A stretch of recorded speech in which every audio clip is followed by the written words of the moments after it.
इसी चुनावी समर के बीच में तमाम मसलों और मुद्दों को लेकर हम करेंगे चुनाव पर इस पर विशेष चर्चा। भी इससे जुड़ा हमारा विशेष भी पीएम की बात डीडी के साथ, क्योंकि प्रधानमंत्री ने डीडी न्यूज़ को एक्सक्लूसिव इंटरव्यू दिया है। तमाम विषयों पर विस्तार से बात भी रखी है, तमाम विषयों को उठाया। इस विषय पर बात करने के लिए दो खास मेहमान इस वक्त हमारे साथ मौजूद हैं। अनंत विजय जी, वरिष्ठ पत्रकार, हमारे साथ मौजूद है। इसके अलावा शिशिर सेना जी हमारे साथ जुड़ गए, वरिष्ठ आर्थिक पत्रकार। आप दोनों का बहुत बहुत स्वागत है।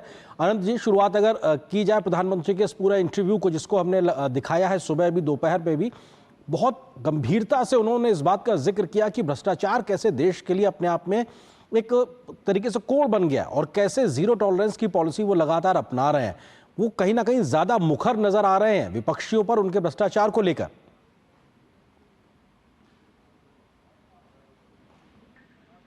आनंद जी, संभवतः आप म्यूट पे हैं। जी जी, अभी आपकी आवाज आ रही। जी जी जी। मैं कह रहा हूं कि जिस प्रकार से आज इंटरव्यू आया है और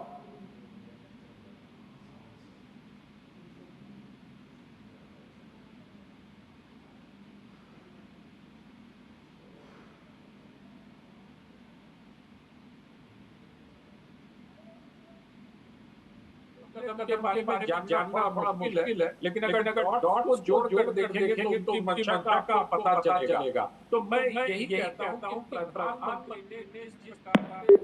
अनंत जी, आपकी आवाज बहुत बेहतरी से हम तक नहीं आ रही। मैं आपके पास आता हूं, लेकिन उसके पहले मैं शिशिर जी का रुख करता हूं। शिशिर जी, क्योंकि प्रधानमंत्री ने अपने इस इंटरव्यू में इस बात का भी जिक्र किया है कि कैसे ईडी के माध्यम से या तमाम केंद्रीय एजेंसियों के माध्यम से सैकड़ों हजार करोड़ रुपए जब्त किए गए और वो नोटों की बंडल हम सबने बीते तमाम वर्षों में, दशकों में देखा है किस तरीके से मिले हैं। उसमें वो इस बात का भी जिक्र करते हैं कि लगभग 1700 करोड़ रुपए जो है वो लोगों को वापस भी कर दिया गया है और इस प्रकार की एक कानूनी प्रक्रिया को वो पालन करने के लिए भी व्यवस्थाओं को खोज रहे हैं, ताकि जिनका पैसा भ्रष्टाचार के माध्यम से इकट्ठा किया गया उन तक पहुंच सके। आपको लगता है कि चुनाव के बीच में इस बात को लेकर भी बहुत ज्यादा अपने आप में चर्चा हो रही है? शिशिर जी। देखिए आर्येंद्र, एक चीज यहाँ पे स्पष्ट कर दें कि जो पैसा एक एनफोर्समेंट डायरेक्टरेट या सीबीआई जो सीज करती है या जो असेट सीज करती है या जिसकी वसूली की जाती है, वो पैसे पे ज्यादा जिसे कहा जाए कि सबसे पहला जो होता है वो, आप अगर गौर करेंगे पिछले कुछ मामलों में, वो बैंकों का रहा है। तो अगर अभी आपने देखा होगा कि बैंकों की आमदनी काफी अच्छी रही, बैंकों का मुनाफा काफी अच्छा रहा, हो सकता है कि ये जो हम रकम की बात कर रहे हैं 1200-1600 करोड़ रुपए, वो बहुत ही छोटी सी रकम हो, लेकिन बैंकों के बैलेंस शीट के लिए वो रकम काफी अहम रहती है, क्योंकि जो कर्ज फंसा हुआ है या जो कर्ज डूब गया है या डूब चुका है, उसके पैसे आपको वापस मिल जाए तो आपकी वित्तीय व्यवस्था को काफी बेहतर करता है। तो एक पहलू ये है कि जो प्रधानमंत्री जिसका जिक्र कर रहे हैं वो संभवतः उन पैसों का जिक्र है जो बैंकों को मिले हैं। और इसमें दो खास तौर पे जो आर्थिक भगोड़े हैं जो कि देश से बाहर भाग गए थे, उनकी संपत्ति को सीज करके जो बेचा गया, उससे बैंकों को अपने फंसे हुए कर्ज की हासिल करने में काफी मदद मिली है। अब दूसरी तरफ अगर आप देखेंगे कि हमारे पास जो कानून है ब्लैक मनी को लेकर के, जिसको हम लोग फ्यूजिटिव इकोनॉमिक ऑफेंडर्स की बात करते हैं, जो भगोड़े हैं उनकी संपत्ति को जब्त करके, तो वहां पर ईडी का रोल काफी महत्वपूर्ण हो जाता है, क्योंकि ईडी पीएमएलए के तहत कार्रवाई करता है, यानी कि prevention of money laundering act के तहत कार्रवाई करता है।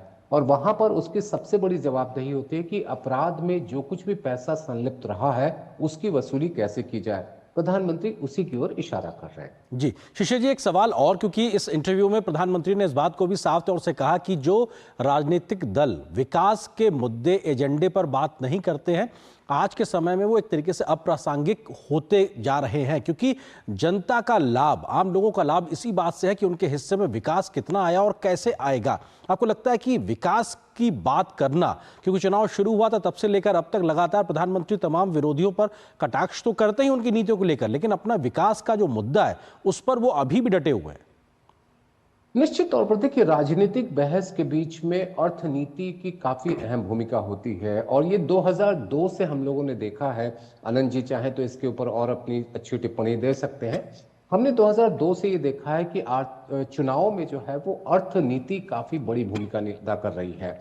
और 2002 का मैं इसलिए जिक्र कर रहा हूं कि जब गुजरात में चुनाव हुए थे, विधानसभा चुनाव हुए थे, वहां पर आर्थिक मुद्दा काफी हावी रहा था। और उस समय की जो राजनीतिक परिस्थितियां थी उसके बारे में मुझे बताने की जरूरत नहीं है।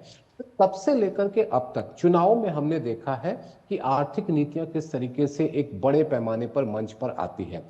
अब जब हम बात करते हैं कि विकास का फायदा किस तरीके से पहुंचे, क्योंकि ये भी आलोचना होती रही है कि आप 7%, 8% की दर से विकास की बात तो करते हैं, लेकिन क्या ये समावेशी विकास है? क्या इस विकास का फायदा समाज के आखिरी पायदान पर बैठे व्यक्ति को मिल रहा है या नहीं मिल रहा है? तो ऐसे समय में आप अगर विकास को इस तरीके से परिभाषित करते हैं कि ज्यादा से ज्यादा लोगों को इसका फायदा हो, तो अर्थनीति कहीं ना कहीं राजनीति की दशा दिशा को प्रभावित करने में काफी अहम भूमिका निभाती है। जी शिशिर जी, लेकिन अर्थनीति और राजनीति को पूरी तरीके से अलग करके नहीं देखा जा सकता, क्योंकि ये अपने आप में समावेशित तरीके से हैं। अनंत विजय जी हमारे साथ जुड़ गए। अनंत जी, आपको लगता है कि प्रधानमंत्री ने इस बात का भी जिक्र किया कि कैसे यूपीए के समय में जो तमाम कांग्रेस के सहयोगी दल थे, उसके जो बड़े नेता अलग अलग विभागों के प्रमुख के तौर पर, मंत्री के तौर पर काम संभालते थे, खुद को प्रधानमंत्री ही मानते थे, उससे कम नहीं मानते, तो शायद इसीलिए इतने बड़े ज्यादा करप्शंस के उनके सभी पे आरोप लगे।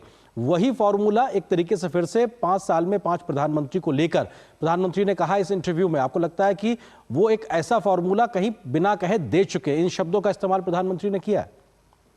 देखिए, प्रधानमंत्री के बारे में मेरी राय यह है कि वो बहुत ही कुशल राजनेता और शब्दों का चयन करते हैं। उस इंटरव्यू में देखिए, उन्होंने 3-4 बार उन्होंने सुपर प्राइम मिनिस्टर का शब्द का उपयोग किया। वो नेशनल एडवाइजरी काउंसिल की बात कर रहे थे और कह रहे थे कि किस प्रकार से 2 पैरेलल गवर्नमेंट इस देश में चल रही थी। आज लोग संविधान बदलने की बात करते हैं और इस सरकार पर संविधान बदलने का आरोप लगाते हैं। बगैर कुछ संविधान को बदले किस प्रकार से संविधान को बदलकर, मतलब उसका दुरुपयोग करके 2 प्रधानमंत्री इस देश ने देखा है, एक नेशनल एडवाइजर काउंसिल की चेयरपर्सन और दूसरे प्रधानमंत्री मनमोहन सिंह। इस देश ने वो भी देखा है कि एक तीसरा प्रधानमंत्री भी इस देश में था, जबकि पद पे नहीं थे, लेकिन वो प्रधानमंत्री और संसद के अध्यादेश को फाड़ने की हिमाकत कर सकते थे। और प्रेस क्लब में सबको याद होगा, शिशिर जी को भी याद होगा, कि किस प्रकार से उन्होंने अध्यादेश की प्रति फाड़ दी थी मनमोहन सरकार के एक निर्णय को। तो इसीलिए वो बार बार प्रधानमंत्री सुपर पीएम की बात कर रहे थे। और इसलिए जब उन्होंने अटल जी के गठबंधन सरकार की तुलना की और यूपीए के गठबंधन की तुलना की, तो उन्होंने बताया कि अटल जी के गठबंधन में एक अनुशासन था। वो अनुशासन जो अटल जी के विराट व्यक्तित्व के चलते भी बहुत हद तक सफल रहा था। वहां कोई, मतलब हर मंत्री प्रधानमंत्री की तरह बिहेव नहीं करता था।